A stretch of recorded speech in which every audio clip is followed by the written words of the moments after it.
What's up, everyone, and welcome to a special 4th of July podcast episode. We're not officially back yet. We're actually going to announce the return date, but this is another preview. This is a second preview.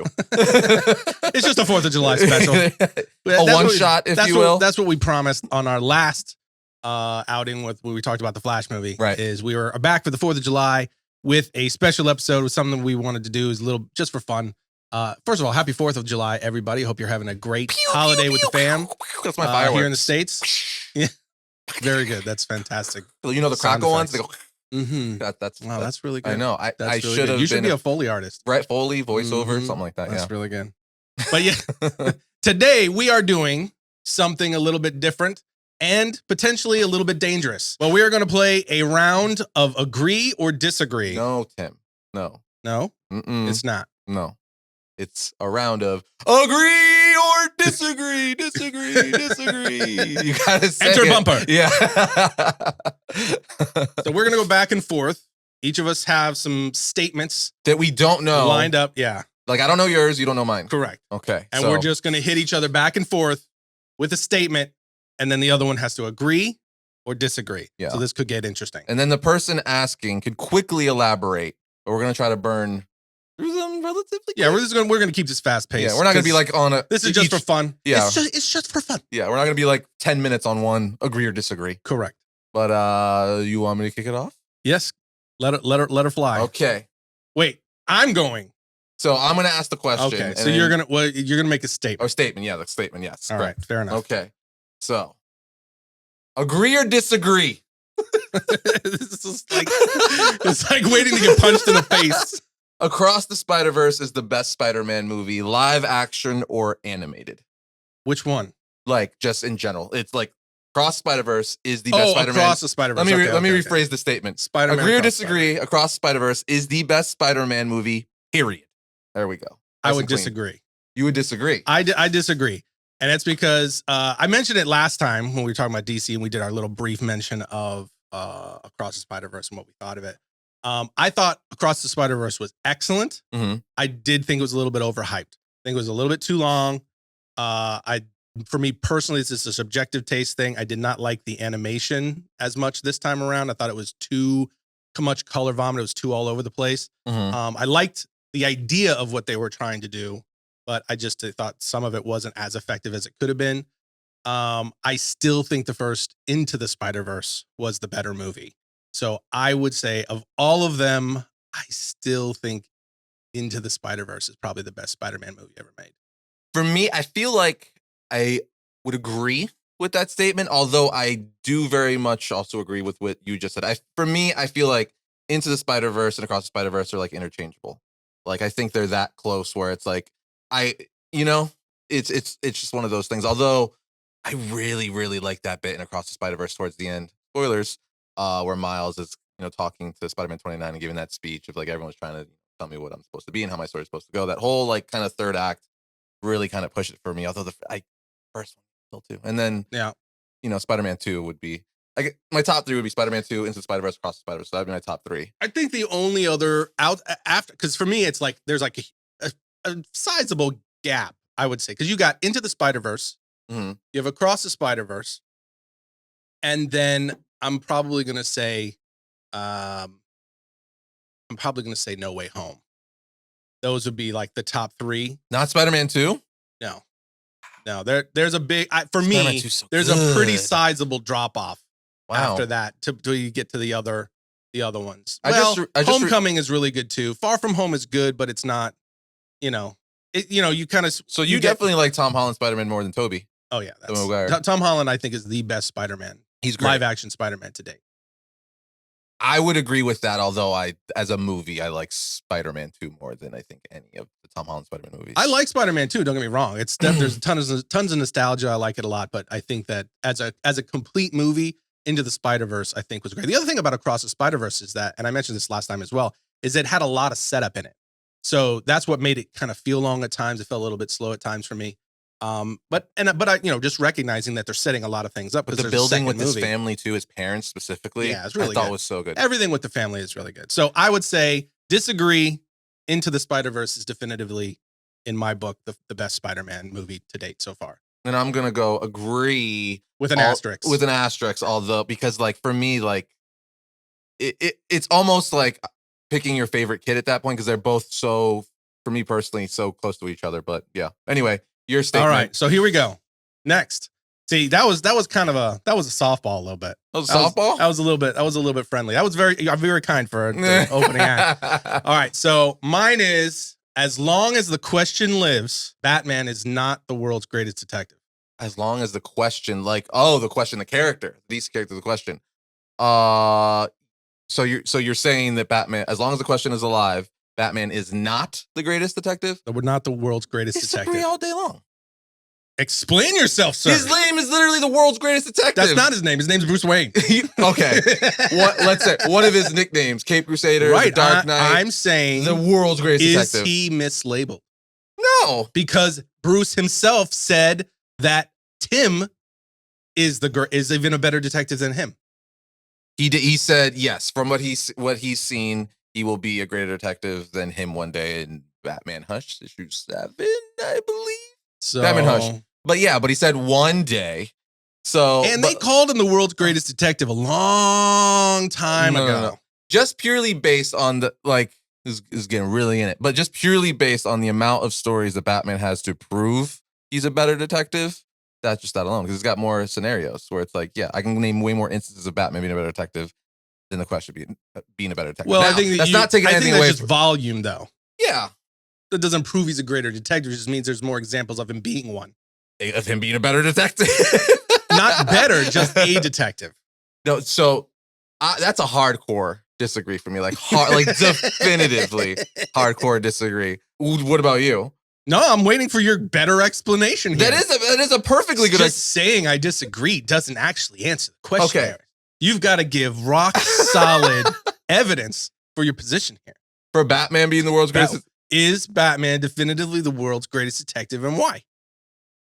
I just answered the question because he's got an infinite amount of examples of being the world's greatest. But what makes him a better detective than the question? Okay, first and foremost, Bruce Wayne, as we all know, went all around the world for years, not just to train martial arts, like in every aspect of his person, of his being, trained by the best in that particular field, whether it's martial arts, computer science, detective work, any of that stuff. So, I would say if you're trained by the best, and then even his, I forget the name in what issue, I believe wasn't Josh Williamson. It's escaping me right now, but there was a mini series where they actually explained and got into, it might have actually been Tynan or Snyder, where they went in, the Batman Eternal. It's escaping me right now, but they did a mini series somewhat recently, or series, where they went and explained the guy who taught Batman a lot of his stuff.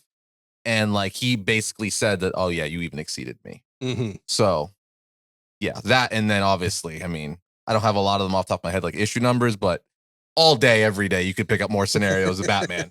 All right, it's a sufficient answer. I agree. Yeah, I'm just not.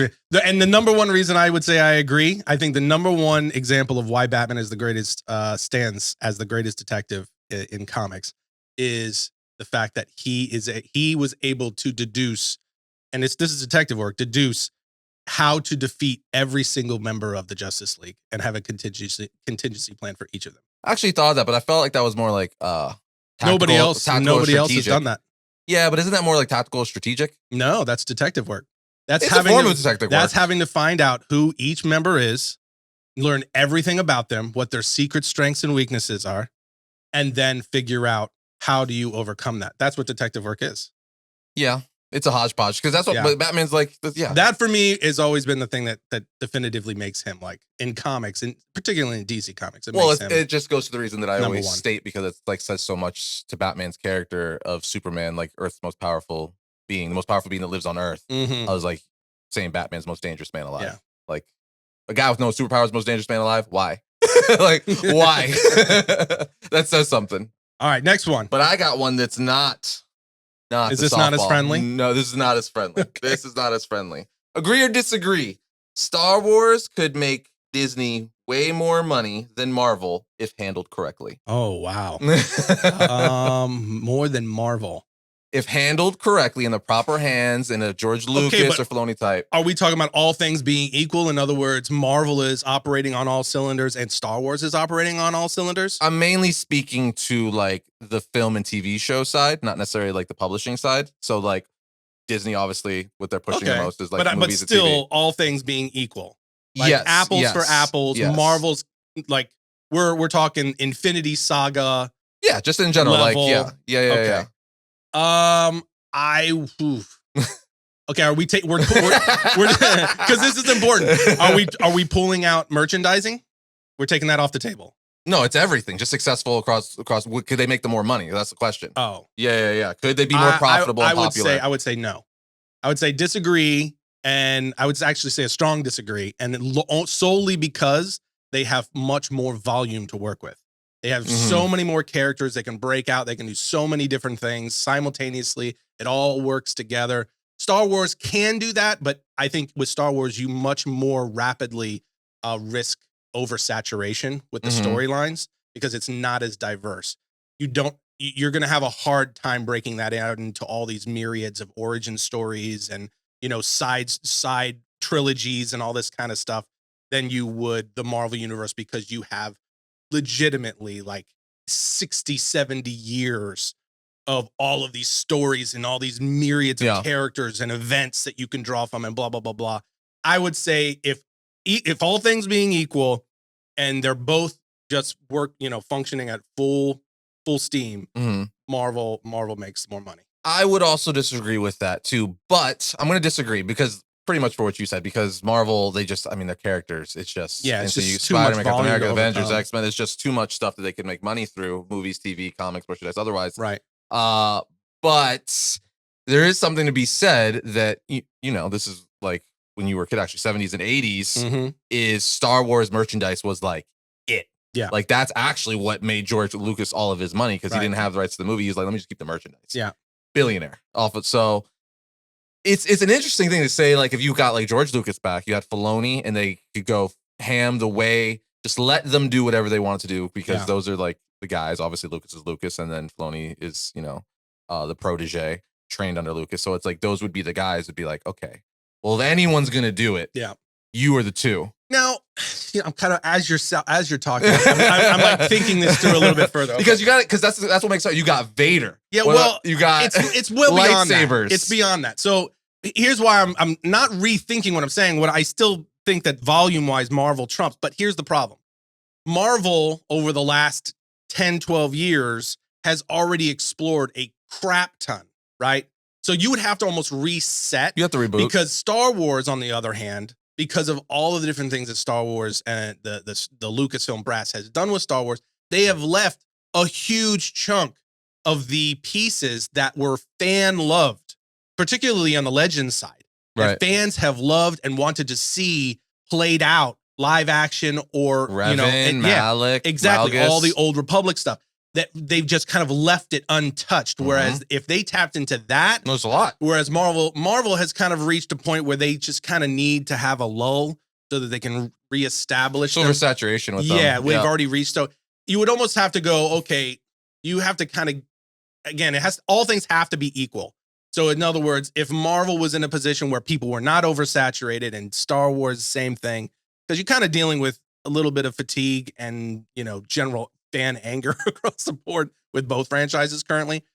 So there's it's a multifaceted thing. I still would say Marvel, all things being equal, but I will add the asterisk of Star Wars has a garbage ton of things, of elements and storylines and characters that have been left untapped for whatever reason. Well, even the creation of new characters, if given the opportunity, like some of the most popular characters have been created within the last decade or so. Like Ahsoka, the Rex, the clone troopers that we've all been introduced to. Like those are Having characters said that, I don't think that that's where Star Wars would be the most successful. I don't think it's in characters like that are coming and were invented in the Clone Wars. I think it's in characters that go back to Legends.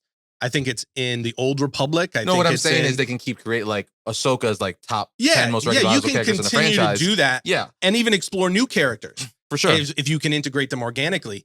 But I really think that fans are like, listen, why don't you just do us a favor and, offer some fan service and pay attention to the things that we already have established amongst Star Wars lore, whether you want to call it legends or not, and start integrating that a little bit more heavily. I think if you did that, you'd win people back pretty heavily, and Star Wars would get back to just being a machine.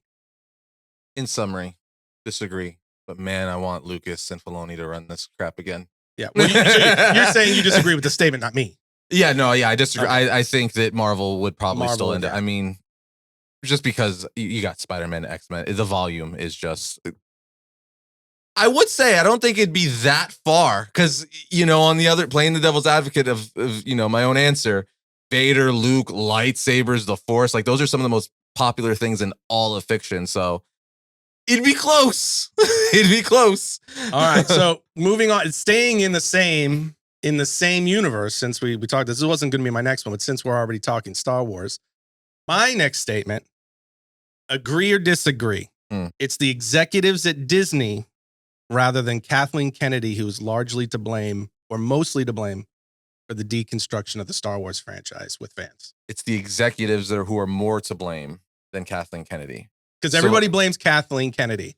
Like everything goes on Kathleen Kennedy. And while I think, of course, as the head of Lucasfilm, she holds a large bag of the blame, Disney executives actually are the ones.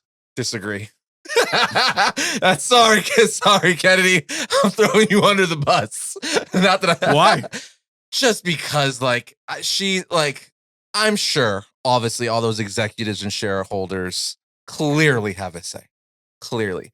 But at the same time, you don't put a studio head in charge, vote her into office, so to speak, or into that position, and then don't let her call the majority of it. You're basically going to let her, or whoever the person is, run the show. That's the reason. Why would hire someone if you're not going to let them do their job? There's no point. It's why did you hire me then if you're going to tell me what to do? So no, her all day long. Plus, she's kind of been very vocal, even recently. I think there was an interview that came out today of how she basically alluded, saying that, again, this came out today as of shooting this. There was an article that broke that in an interview with her, she alluded that fans kind of, in a nice way, she put it, fans have to let go of George Lucas's Star Wars. Oh, yes. And there was another what? That is Star Wars. You wouldn't have this job if it wasn't for George Lucas's Star Wars. Well, the director, the former director of Acolyte, who they just parted ways with, also said something similar in the past. Yes. Yeah. So it's she's borderline said it, not even borderline. She's flat out said it herself that clearly she's the one steering the ship in a new direction. And we've been talking on the podcast for long time now that there's the two camps in Lucasfilm. You got the Favreau Filoni side, and you got Kathleen's side, who are clearly, she's got the Acolyte and all that other stuff, and then Filoni and Favreau have Mandalorian, and now it clearly seems since everyone obviously loved the Mandalorian and he instantly became a fan favorite character, that she's whoa, wait. How can we use Mando and Grogu to benefit what we're doing over here? So yeah, I disagree with that. Kathleen's leading that ship. All right. What about you? I absolutely agree with that statement. I think that is exactly my statement. What I'm saying. No. What the statement I said. You think it's the execs? I think that they are more to blame than Kathleen, and this is why. Very quickly, and we'll move on. Very quickly, the reason I say that is because she's been there a really long time, and despite all of the failures, despite all of the financial losses, they have not parted ways with her, which means she's doing what they want her to do. It seemed very evident early on that, because George Lucas handpicked Kathleen Kennedy, but then the direction that things went immediately after Lucasfilm was changed hands and they started making Star Wars films was very different than what they had discussed. George Lucas started showing his discontent with what had happened. I do not think that started with Kathleen Kennedy. She may agree with it. She may be on board with the direction, but I think that was mandated by the brass up top. And I think further evidence of that is the fact that despite its discontent and failures with the fan base, they integrated it into entire park, an entire land in their park, and then built a hotel on it. You mean that's not even part of a Lucasfilm. Hotel that's getting that's not even part of Lucasfilm. That's land? Disney doing that. What? And integrating her shareholders, if you will, obviously probably agree with her, but I mean, she probably would be doing this either way. And she's the face of it as well. Maybe so, but and Dude, again, I'm not saying that she's not on board. She obviously is, but I think that if this was not, but I don't even know if because the company at large was not on board with direction, and I'm talking about Bob Iger down.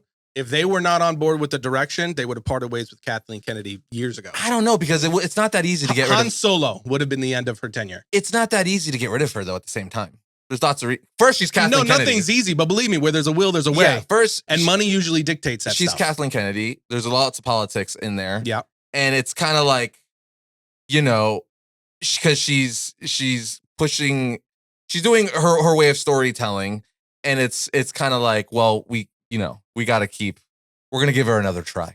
Yeah, I think there would have been a creative differences speech I don't know, a man. long time ago. If this was really just about money and pushing things forward in a way that satisfied fans the most, and not whatever motives, whatever they see as the vision of the future for Star Wars from top down at Disney, I think that this would have changed a long time ago. Yeah, I mean, again, I would say it again. I think Solo would have been the end of the road. Well, it's no secret that because it's not even, if you go to other things, I mean, she's clearly, whatever her vision is clearly in line with her in execs. But I think whether the execs would, I mean, if you would have to do a whole overhaul Disney, right? That's not happening anytime That's soon. exactly why I don't think anything's going to change. I don't think anything significant is going to change at either Star Wars. I'm talking about the things that are bothering fans. I think anything significant is going to change at either Marvel or Lucasfilm unless there is a massive change of the guard at Disney from an executive level. All right. Well, I got one now. Let's do it. Agree or disagree? DC Comics is more important than Marvel to the comic book genre. Ooh. Why you gotta hit me in a kidney like that? Oh my gosh. DC Comics is more important to the comic book genre than Marvel Comics. More keyword here, important. Not which one has better stories, not which one you like more. Which one is more important, has more impact, influence on the genre as a whole? Okay.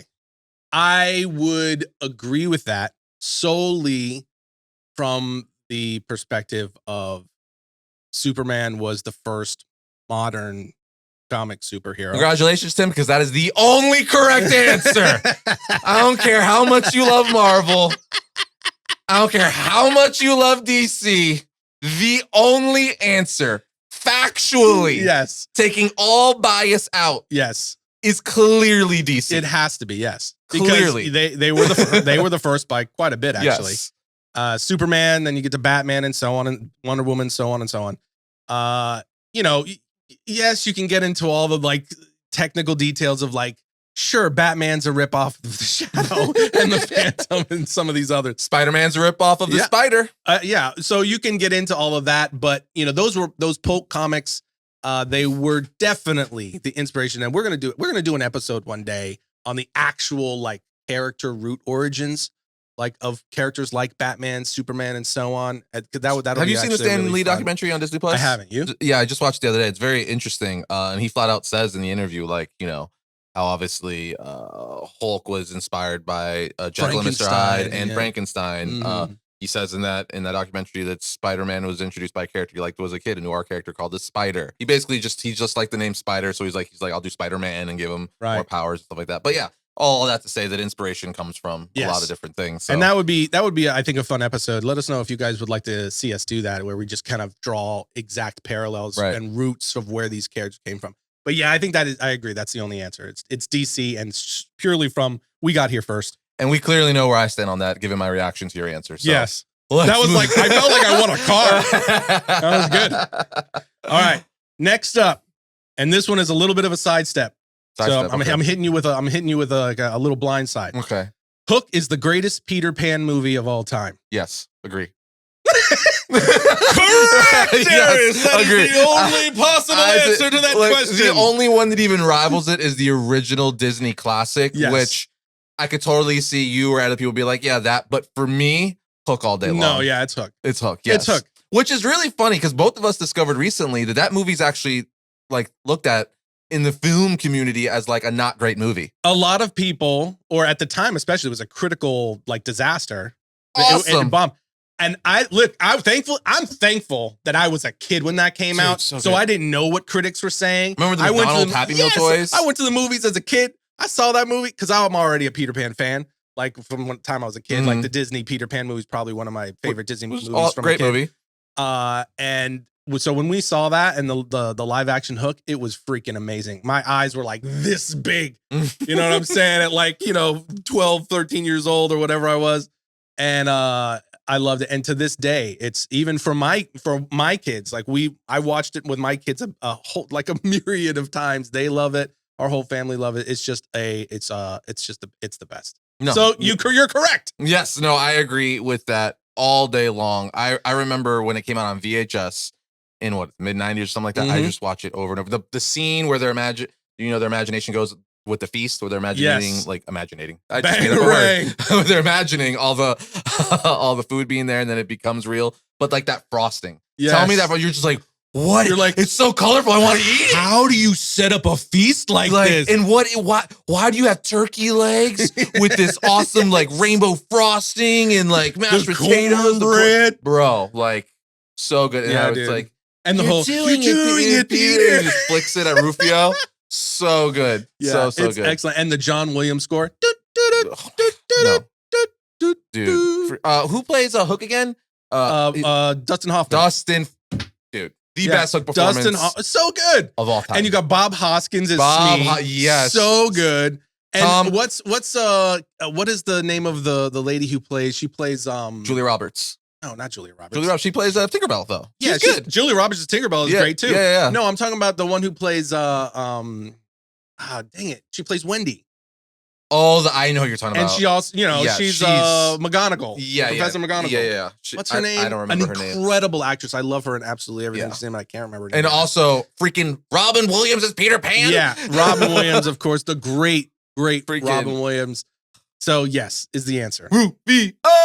So good. So good.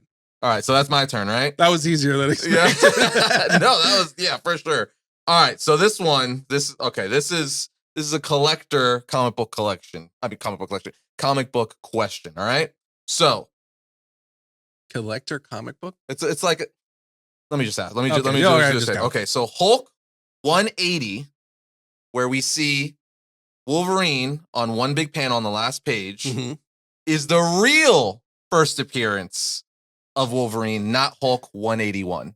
Because everyone considers Hulk 181 to be the first appearance of it. You get it, CGC, comes back, first appearance of Wolverine. But on Hulk 180, on the last page, there is a full body shot, almost half the page of Wolverine talking, literally saying, I'm the Wolverine to the Hulk. Right. But everyone considers Hulk 181 the first full appearance. Right. So agree or disagree, Hulk 180 is the real first appearance of Wolverine, an easy and one. not 181. This is an easy one. That's a full agree from me. It's 180. In almost every other instance that I can think of off the top of my head in comics, if it's a cameo, it's the first appearance of that character. Well, that's the argument, though. People are saying that the Hulk 180 is the first cameo appearance. First 181 is the first full appearance. When it's literally his entire body. Yeah. His entire body. I say it's 180 because anytime we talk about what's the first appearance, when you're talking about the history of a character, what's the first appearance? If you say, for instance, in this instance, if we were to go and do a history of episode, and we said it's 181, right? In any other instance, in this instance, it'll be widely accepted. Right. But in any other instance, they'll say, incorrect. We'll get 1,000 comments. Incorrect. The character actually first appeared in a brief cameo in this issue, in this title. You saw their left toe in panel 3 of page 4. So, no. The first time that character appears and is seen in a comic is their first appearance. I don't care if it's cameo. This one's weird. It's 180. And I agree. I also agree with saying that I do think 180 is the first real full appearance because the whole thing in the comic book, you got the cameo appearance, you got full appearance. But you look at 180, it's like, first of all, he's like drawn on like basically half the page. It's his whole dang body, and he's has 2 word bubbles talking to the Hulk. So it's like, who decided that this was a cameo and 181's the first full? Like, I feel like, and it's weird, and it's big in the collector community because a lot of people will collect 181. But since the majority always wins, so since the majority of people agree that it's 181, that's the one that's more valuable. But then you have a whole subsector like, but 181, I'm just going to keep this as well because that. So it's interesting. But I agree that I think 181 is the real first appearance of Wolverine. And that's going to piss people off. I know it. I know it. It is what it is, okay? Where did they first appear? In 180, not 181. But neither here nor there. The collector's market is an interesting place, and there's all kinds of because the collectors decide it's like the majority, Yes. like that's where the money goes. So the money, if you're looking to invest, you get 181 because that's where everyone's going. Even though 180 still first. CGC would say different when you get that label. They're like, no, 181, but I'm disagreeing. Yeah, it's true. Okay, this is gonna be my last one. So does that mean you get one and then I get one? Wait, who started? I think I started. You started. So we'll just go through it quick. All right, so we'll go through it. So you get one and I get one.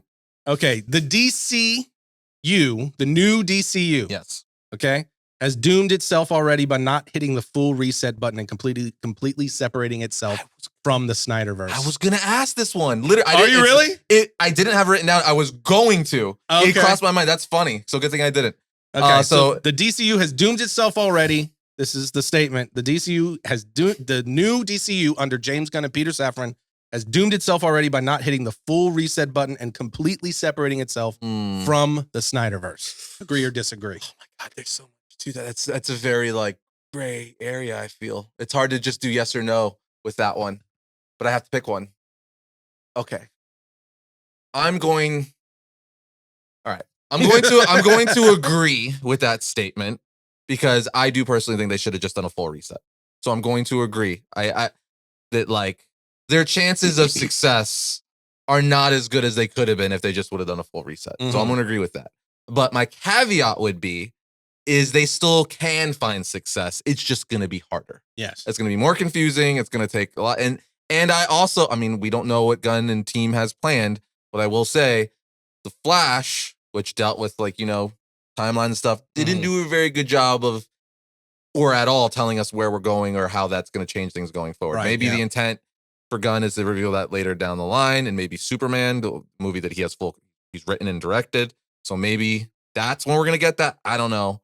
But I will say I agree that they should have just freaking, because it's a blank slate like that. Yep. You had a new like chief creative officer or head of a new studio head with Gunn and Safran. You already got a new Superman. You're getting a new Batman, but you're keeping Wonder Woman. So you're keeping 1/3 of the Trinity. It's like, why not just, I mean, I get it. Cause it's like, we all love Gal Gadot's a great Wonder Woman. I understand there's some aspects of the DCU that were cool, but it's like, just start rip the Band-Aid off. Yeah, exactly. That probably would have been for the best in the long run. So now it's gonna be interesting to see. So I agree with that statement. Okay. So you agree that they have likely doomed themselves. Like, it's gonna be harder. It's gonna be harder. It's gonna be hard again because, like, for the sake of that, I can't go. Maybe I'll agree, but they still can find a path. I'm excited for Superman Legacy, for Blue Beetle, and all that stuff. So we'll see. All right. I think that I'm very quickly. I think that I would largely agree with that. Although I do not think that they have doomed themselves. There's still time for them to set it right. And I'm not 100% convinced. I said this last time. I'm not 100% convinced that they are fully hanging on to any connection with the Snyderverse. They might just be trying to get through these 3 movies, get them out into the wild. Possible. And see if they can squeeze, and their strategy is just not very good. Well, no, because we know Waller. We got that. Right. We know freaking The Amazons, which is a prequel to freaking Suicide Wonder Woman. Squad stuff. Robin Wright is literally returning as one of the Amazons. So like it's still gonna be connected some weird way. Yeah. Peacemaker. Yeah. We know we're getting season 2. Yeah. So I would agree. I think, and I've said this many times, this has been my position pretty much for 2-3 years, is that they should just rip the Band-Aid off and just hit the full reset. The fact that they didn't definitely puts them in a precarious position. So we'll see what happens. All right. You know what? I'm gonna keep it in that camp for my last agree or disagree. Since I have others, but I'm gonna keep it in that camp. Agree or disagree? The Flash, the movie, is one of the best DC films. Period. Well, it's getting a lot of hate right now. When you say one of the best, so like, would you put it? If we're talking top 2, if we're talking 3? DCU era, top 5. If we're talking like we're going back to Keaton to Reeves, top 10. So one of the best. Because if it's in your top 10, it's one of the best. I mean, I guess that's probably a fair assessment because there's just not a huge. There's so many. There's a lot of DC films. I'm saying quality. There's more not good than good. I mean, but if we're just gonna go DC films, let's just say DC films, period. So you got all the Reeves films, you got all the Keaton films, you got Forever, you got Joker, you got Watchmen. I mean, you got a lot. I mean, but if you're talking about the Reeves films, right? Losers. So, okay, if you're talking about the Reeves films, you really, as far as a movie, right? Not nostalgia, because we all get nostalgia. If you're talking about the Reeves films, it's really only the first one. The rest of them after that, not that bad. They're like fun and cute and all that kind of stuff, but they're just, and they kind of just get worse as it goes. They do get worse, yeah. So I would just say the first one, and then it falls off dramatically. 2's not awful, but it's not that great of a film either. Tim, you're straying here. Do you agree or disagree? Oh man. Okay, are we weighing in the Nolan films?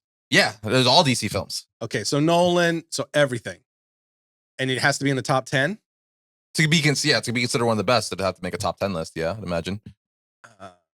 So I have to count.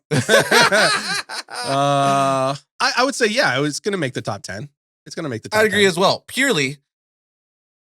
Now it wouldn't be in my top 5. I am obviously a little biased. I will admit that. I'm aware that I'm a little biased because of Keaton. Because the Keaton stuff in that film was so much fun, and it was kind of like a loose like trilogy to the 89 Batman Returns. It's like, oh, now this. So it kind of like loosely wraps up that story. Mm-hmm. So I would put it in top 10 for sure. Because like you said, top 10. Yeah. And I mean, we have to, one of the things, and we're actually gonna address this here pretty soon when the podcast returns. Which we have we said this yet? What? When the podcast is returning? No. Okay, so we should have said this up front. So the podcast is officially returning on July 24th. Mm-hmm. That is the official full-time return of the podcast, and we're going to be addressing this topic when the podcast does return. But the box office for The Flash was an absolute catastrophe. That's because the horrible person of Ezra Miller, really, though. I don't think that's the only reason. I think it is a reason, but not the only reason. I think there are a lot of reasons as to why that movie failed so horribly. Because it is not as bad a movie as the box office says. No, not at all. Again, I would put it in one of the best. Yeah, and you have a lot of people running around saying, "Oh, it's superhero movie fatigue," and then explain to me Guardians of the Galaxy, explain to me Spider-Man Across the Spider-Verse, etc., etc. I don't think that is as large a factor. I think that's one of the lesser factors, the superhero fatigue thing. I think that it has a lot to do with several other things that I won't get into now because it'd be too long-winded.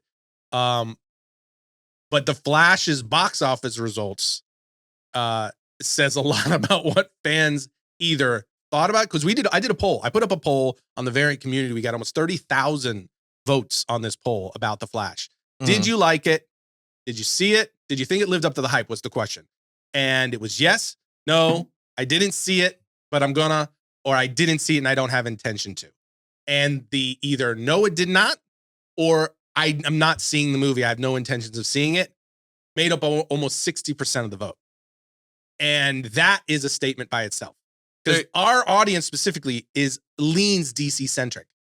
And that is very telling of what happened to that movie. We'll see when HBO Max hits. I bet you when it hits on HBO Max or just Max, it might do a little bit better for them. And people are like, "Oh, I could just watch it on Max now." Yeah, people not wanting to go spend the $20 a ticket or whatever. Like, oh, it was fun. Yeah, it's like, okay, it's that was fun, but glad I didn't spend $40 or $80 on it, depending on if I get concessions. Yeah, so I would agree with that. I'd say it's one of the best, certainly of the DC. Yeah, I would say it lands in the top 10 of DC films, but I wouldn't put it like that high in the. Yeah, certainly DCEU it would probably era. land around 7, 8. I mean, if you're talking DCEU era, I'd put it top 5, easy. Well, DCEU? If I said if, now I'm being specific. If you're talking DCEU, I'd put it top 5. If you're talking DC films, period, yeah, probably top 10, but probably closer to the bottom. Anyway, your last question, Tim. Yeah, I'm like trying to run through them in my head and see if there's. It's too late. You answered. Move on. Okay, so we'll stay kind of in the same lane. This is the last one, and this is more of a ridiculous statement, but is it true? The theatrical release of the Justice League is better than most of the Marvel content that's come out since the beginning of Phase 4. Oh my god! Oh my god! Oh, that's rough. Emphasis on most, not all, because you got No Way Home. I gotta disagree, I guess. The theatrical release of the Justice League it's rough. was better than most of the content that Marvel has released since the beginning of Phase 4. So I liked Moon Knight, I liked Shang-Chi, I liked No Way Home. Secret Invasion has been good thus far. Yeah, because I wasn't the biggest fan of Miss Marvel, wasn't the biggest fan of She-Hulk, wasn't the biggest fan of, what was the other one? Was it? No, that was before. I'm forgetting all of them now. There's so many. Eternals would be in that camp. Love and Thunder. Oh man. The pile gets larger. Yeah, so man. But Justice League was a train. Okay. Well, say the statement one more time. I think I already answered, but say it again to make sure. The theatrical release of the Justice League is better than most of the Marvel content that has come out since the beginning of Phase 4. No, I disagree still. Ant-Man and the Wasp, Doctor Strange, because and the Multiverse there was of redeeming Madness. factors in Ant-Man and the Wasp. Because there was only like 3 or 4 things I like loathed. There was things that I didn't like, but like Love and Thunder. It's just at this point it's just fun to make fun of it because everyone knows like I do not like that film. Miss Marvel that didn't resonate with me personally, so that one's like fine for other people. Me didn't do it. Yeah, I'm still gonna disagree. It's just because when stuff hit, I enjoyed it. So yeah, like Spider-Man No Way Home, that was nostalgia. It was basically like you what wouldn't Flash had to count do. that. That wouldn't fall. Yeah, I'm gonna disagree. That's my All answer. right. Final answer. Yeah, I would lightly disagree with that statement, but lightly. Man, I really had to think on because that one. The emphasis is the word The most, yeah. It's like, and I would say most of the content is not far off, on par, or worse. That's how I would answer that question. what do you got? You got Moon Knight, you got She-Hulk, you got Miss Marvel. I mean, you can go down the line. The only one. So Shang-Chi. You have No Way Home. Werewolf by Night. That was good. I haven't that seen one. that actually. What? Yeah, I can't see You're that. coming up on a year almost. What are you doing? I just never got to it. It wasn't like great, but it was fun. Yeah, I've heard people say it's fun, but I just never got to it. So I'll probably watch it for Halloween because we're almost there. Might as well. No, we're almost there. Might as well hold off. Yeah, it was like a fun little one shot. Yeah. So I would say, there's like a less than a handful, maybe a handful of things that I was like, hey, I enjoyed that. That was good. And then everything else was either, holy crap, how did this happen? Or this is not good. This was a major miss. This had so much potential and this missed hard. Yeah. And then you add up all of the VFX issues and just da-da-da-da. And it is very reminiscent of what we got and what we saw and what we were frustrated with theatrical release of the mustache removal Superman. Yep. Yeah, in the beginning of the Justice League. Yeah. Yeah. So yeah, I would disagree with that to some degree, but with the asterisks of it's especially not after seeing, because we a lot of people already knew unanimously even before the Snyder cut of the Justice League that it was bad. But once you saw what it should have been, you're like, oh wow, that was really bad. Yes. Dang, it was like so night and day. True. Yeah, and then believe me when I say there is no justification for the theatrical release of the Justice League. That's no endorsement whatsoever. No, the theatrical. Again, the Snyder cut just showed wow, he really drove home that we didn't botch that movie. Yeah. But anyway, that is our agree to disagree. I'm sure we'll do this again in the future. I think we got out of this relatively unscathed. Yeah, I mean, yeah. I mean, minus the fact that we just said most of the Marvel universe since Phase 4 is as bad as the worst DC movie ever made, potentially. Yeah. Well, no, Green Lantern. I wonder what that's a good question. Is which movie is worse, Green Lantern or Justice League? We'll save that for another. Yeah, we'll do that another. Yeah, that's a good one. Yeah, not answering that now. Well, I'm sure we'll do this again in the future. It's just fun. Yeah, for sure. But anyway, the podcast is returning July 24th. July 24th. It'll be weekly from that point on. Yep, without question. And don't forget, the Variant merch is also live now at the new Variant Labs. We've got variantcomics.com. You can find all the new Variant merch, so check that out as well. Get that logo shirt. And then we'll be back on July 24th. Yep. So we'll see you guys next time when we talk about all things comics.